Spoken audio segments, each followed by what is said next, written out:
آپ نے دیکھا کہ کس طریقے سے بھارتی مسلمانوں کے ساتھ رویہ روا رکھا گیا اور کیا ظلم و ستم ان کے ساتھ کیے گئے۔ گجرات فسادات بھارت کے نام نہاد سیکولر چہرے پر سب سے بڑا کلنک کا ٹیکا ہے۔ اس دوران مسلمانوں کے ساتھ جو کچھ روا رکھا گیا اس پر انسانیت کانپ اٹھی۔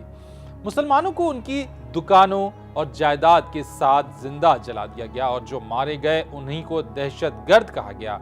مرنے والے تو مر گئے لیکن دہشت گرد قرار دے کر ان کے گھر والوں اور دوستوں کی بھی زندگی اجیرن کر دی گئی اور سب کارروائیوں کے پیچھے موجود جو شیطانی دماغ کار فرما تھا اسے بھارتی وزیر اعظم بنانے کے خواب دیکھے جا رہے ہیں۔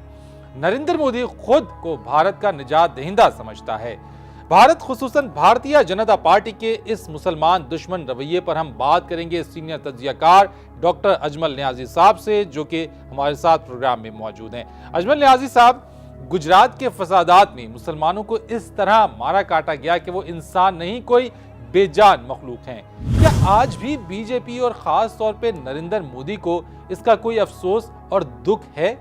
یہ تو بڑا المیہ ہے جی۔ میں سمجھتا ہوں کہ بھارت میں مسلمانوں کو بلکہ ساری اقلیتوں کو لوگوں کو بھارتی سمجھا ہی نہیں جاتا۔ نمبر 2 شہری تو بہت دور کی بات ہے، یہ تو کسی نمبر میں آتے ہی نہیں ہیں بیچارے۔ جبکہ میں یہ سمجھتا ہوں کہ بھارتی مسلمان بھارتی ہندوؤں سے زیادہ بڑے بھارتی ہیں اور سچے بھارتی ہیں، انہیں کوئی بھارتی مانتا ہی نہیں ہے۔ تو یہ جو بھارت کا رویہ ہے یہ بہت افسوسناک ہے۔ بھارت اپنا دھرم سمجھتا ہے کہ ہندوؤں کے بغیر کسی کو ان کے ملک میں رہنے کا کوئی حق نہیں ہے، اور جو ہٹ دھرمی ہے وہ بھی اسی سے نکلی ہے۔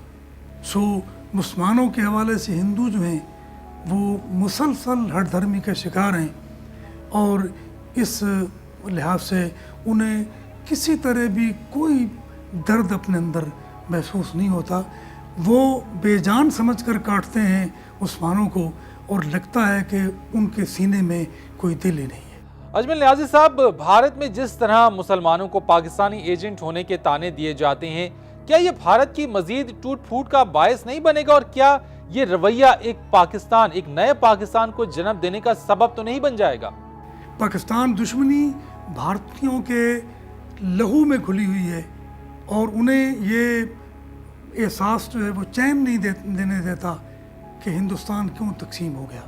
جس ٹوٹ پھوٹ کی طرف آپ نے اشارہ کیا ہے وہ ہوگا، اور بھارت میں جو اپنے اس کے نجومی ہیں وہ جو کہہ رہے ہیں کہ 212 جو ہے وہ ایسا سال ہے کہ جس میں پاکستان بلندی کی طرف جائے گا اور بھارت جو ہے وہ نیچے کی طرف جائے گا۔ تو یہ ٹوٹ پھوٹ ضرور ہوگی، ہندوستان ٹکڑے ٹکڑے ضرور ہوگا۔ اور ویسے ایک بات میں اور بھی آپ سے کروں کہ یہ ایک عجیب اصول ہے کہ جہاں مسلمانوں کی تعداد 10-20 کروڑ سے زیادہ ہوتی ہے وہاں ایک نیا ملک ضرور بنتا ہے۔ اس ملک کے بننے کا انتظار کرنا چاہیے، اور پاکستان کو اتنا طاقتور ضرور ہو جانا چاہیے کہ وہ نہ صرف پاکستانیوں کی بلکہ بھارتی مسلمانوں کی حفاظت کا بھی اہتمام کر سکے۔ جی میرے خیال میں پاکستان بن گیا تو اسے قائم رہنا چاہیے، لیکن آپ یہ بتائیں نا کہ وہ مسلمان جو بھارت میں رہ گئے تھے انہوں نے بھی پاکستان کی حمایت کی تھی، تو وہ کہاں جائیں؟ ان کا مقدر کیا ہوگا؟ تو میرے خیال میں بھارتی مسلمان جو ہیں انہوں نے زیادہ قربانیاں دی تھیں پاکستان کے لیے۔ وہ پاکستان ان کے دل میں ہے، اور ان کے دل میں ہے تو پھر میرا خیال ہے کہ اسے اس صفحہ ہستی پر زمین پر قائم ہونے سے کوئی روک نہیں سکتا۔ نیازی صاحب، بھارت کو اپنی اقتصادی ترقی پر بڑا ناز ہے، لیکن وہاں کے مسلمان اچھوتوں سے بھی پیچھے ہیں۔ انہیں جان بوجھ کر پیچھے رکھا گیا ہے یا مسلمان خود آگے نہیں بڑھنا چاہتے؟ کیا آپ کا اس پر تجزیہ ہے؟ جی، بھارت میں جو غریب ہیں وہ پاکستان کے غریبوں سے زیادہ غریب ہیں۔ وہاں پر لوگ ابھی فٹ پاتھ پہ سوتے ہیں۔ فٹ پاتھ جو ہے ان کا گھر ہے، ان کا کچن بھی وہی ہے، ان کا باتھ روم بھی وہی ہے، اور سب کچھ وہ ہے۔ یعنی عورتیں بچے جو ہیں وہ فٹ پاتھوں پر جنتی ہیں۔ تو کیا بھارت کو امیر ملک کہہ سکتے ہیں؟ یعنی بھارت صرف دکھاوے کے لیے اس نے صنعتی ترقی بھی کی ہے، یا وہ اسلحے کے لحاظ سے بھی اپنے آپ کو زیادہ بڑا ملک سمجھتا ہے پاکستان سے۔ ورنہ میرا خیال ہے کہ معاشی طور پر بھی بھارت کو ابھی وہ کچھ کرنا ہے کہ جو پاکستان کو نہیں کرنا ہے. پاکستان کے لوگ جو ہیں اب بھی بھارت سے زیادہ امیر ہیں، اور پاکستان کے غریب جو ہیں وہ اتنے غریب نہیں ہیں کہ جتنے بھارت کے غریب ہیں. لہٰذا پاکستان کو اپنی صنعتی ترقی اور اپنے معاملات کی طرف توجہ دینی چاہیے. یہاں پر جو افراتفری ہے، جو نفسا نفسی ہے، یعنی آپ دیکھیں کہ بھارت میں جو کرپشن ہے وہ پاکستان سے زیادہ ہے. اور یہ جو نریندر مودی ہے، اور جس طرح اس کے اندر مسلمان دشمنی کا ایک غبار بھرا ہوا ہے، تو میرا خیال ہے کہ اس سے وہ بھارت کو کبھی بھی ترقی یافتہ ممالک کی صف میں نہیں لا سکتے. ایک وقت آئے گا کہ عالمی ضمیر جاگے گا اور وہ بھارت کو کشمیریوں پر اور وہاں پر تمام اقلیتوں پر اور مسلمانوں پر خاص طور پر جو ظلم ہو رہا ہے اس کا احساس دلائے گا اور اس پر تنقید بھی کرے گا.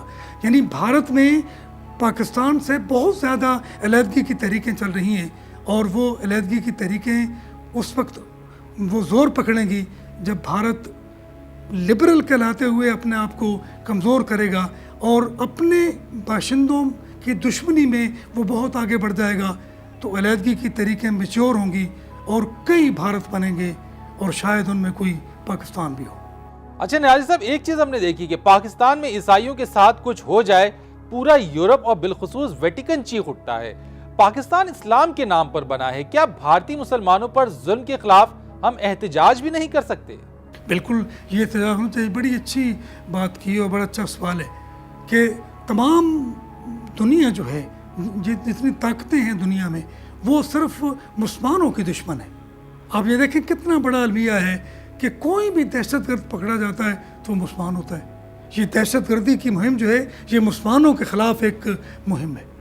تو بھارت اگر بے اصولی بھی کرتا ہے تو اس کے خلاف دنیا والے نہیں بولتے، اور پاکستان میں اگر کوئی معمولی سی بات ہو جاتی ہے تو پھر بھی عالمی ضمیر جو ہے خاموش رہتا ہے. اب آپ یہ دیکھتے ہیں کہ پاکستان کے کرکٹر کے خلاف تو باقاعدہ مقدمہ چلایا گیا، انہیں سزا دی گئی، حالانکہ بھارت کے کرکٹرز جو ہیں وہ بھی کرپشن میں ملوث ہیں، اور وہ بھی اس تمام تر جوئے بازی میں، میچ فکسنگ میں ملوث ہیں. ان کے خلاف کچھ نہیں ہوتا.